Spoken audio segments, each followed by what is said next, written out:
So this is like the meta, right? You have to be a medic, since the operator class don't really matter. Yeah, Just be a never medic. usually. Yeah, heal yourself and then get anti-air for stuff like this. Too far.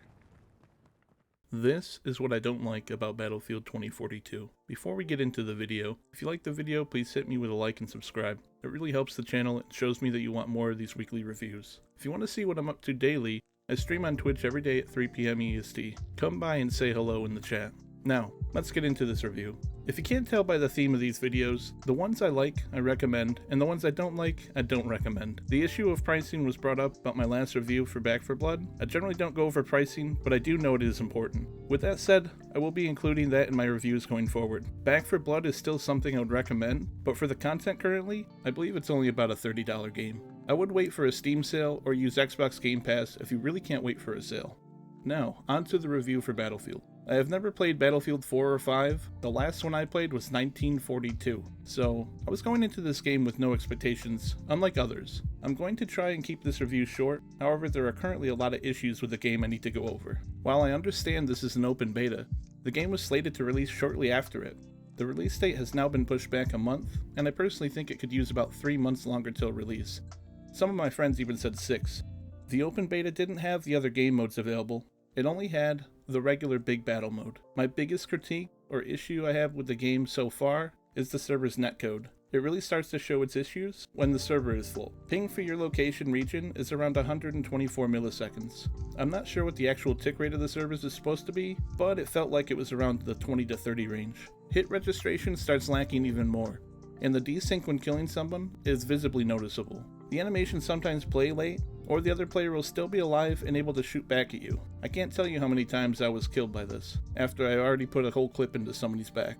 The gunplay is really not rewarding at all, for any type of sniper, or anything past 50 meters. The balance is a whole other issue. Tank vehicles aren't too big of an issue, but helicopters are overpowered. Vehicles in general can be repaired from the inside and have unlimited ammo. There is a cooldown. The helicopters currently have little issue with anti-air too. They have unlimited flares, although they are on a cooldown like the guns. Most times if you shoot off an anti-air missile, it flies in the opposite direction anyways, without the heli even having to use flares. It's likely they barely hit or work at all. Then if you do get a hit on someone, most helis take 3 hits to explode anyways. This just seems crazy to me. We might as well start calling it Helifield 2042. There are a lot of different types of helis also. It is almost a constant on the battlefield. I found myself avoiding the map or capture points where helis were hanging around. Finally, if you do end up shooting a heli down, no biggie on their part. Most vehicles have a low respawn time, and there is usually another heli available at HQ. I know there is a possibility of shooting the pilot out, but the hit reg is so bad currently and it's very hard to do this.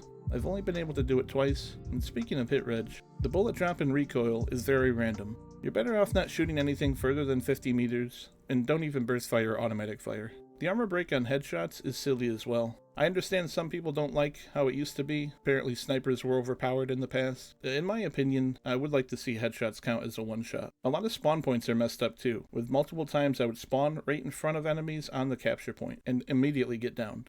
Flying in general also was not that good. The vehicle sensitivity is way too low on default. I tried to fly the jet. I don't recommend it at all. The class system seems almost pointless also. I can't tell how many medics I saw running around in beta, but there was a lot. You basically can use any gun, any secondary, or equipment. The classes only had one equipment or ability that was locked to their specific operator. I basically did the meta, which was play as a medic for self-heals, use armor plating or anti-air launcher if I was being harassed by helis, and an M5 rifle. It just seems so mismatched and out of place. Whereas you would think an anti-air launcher would be something locked to a heavy engineer or heavy weapons specialist. The list goes on. There's also a lot of quality of life that was overlooked, like the features not working at all and some of the settings not saving. For example, the robot dog, which is something every operator or class can summon, doesn't have a Q menu working correctly. So you couldn't command the dog. It still followed you around and shot enemies though. There were times I would use the ACOG sight on my gun, but after equipping it a number of times and trying to alternate between the zoomed option and the iron sights, it would bug out and you wouldn't be able to switch between iron sights anymore. It would lock you into that scope. Also, the operator you played as prior would not save in between matches, and sometimes I wouldn't be able to pick them when loading into the game, so it would give me a random operator in loadout.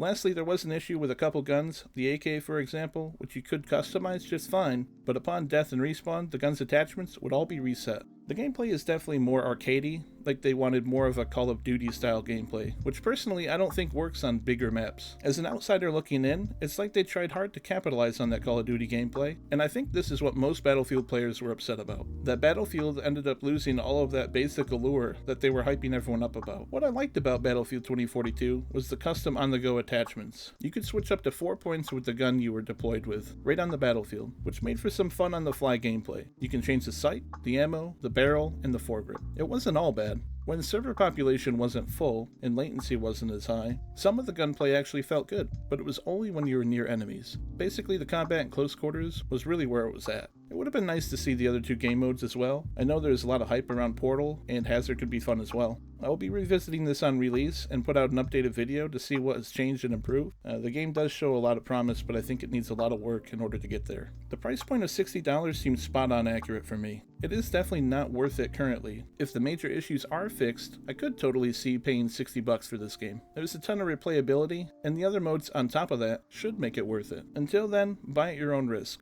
This is what I don't like about Battlefield 2042. If you like this video, please like and subscribe. It really helps out the channel grow. Thanks again. Bye.